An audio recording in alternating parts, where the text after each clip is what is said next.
Lombok, sebuah kapal feri rute Poto Tano Kayangan terombang-ambing selama 5 jam di Selat Alas. Kamis 20 November tahun 2025, KMP Mutiara Indonesia mengalami mati mesin saat menghadapi arus kuat di sekitar Gili Kando. ASDP menjelaskan gangguan terjadi pada flexible main engine, sehingga tenaga kapal nggak cukup untuk melawan arus. Demi keselamatan penumpang, Nahoda menghentikan pelayaran sementara. ASDP kemudian mengerahkan KMP Mutiara Alas 1 untuk melakukan penarikan.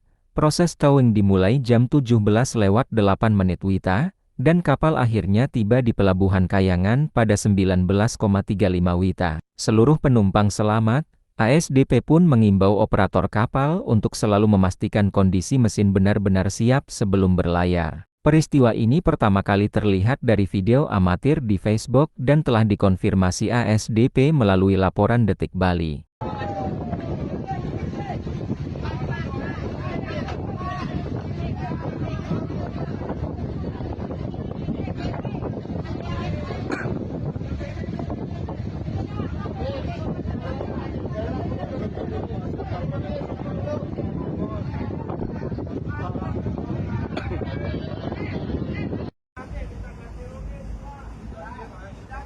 Tarik terus, tarik.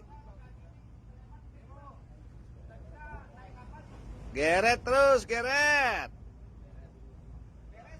Geret, geret.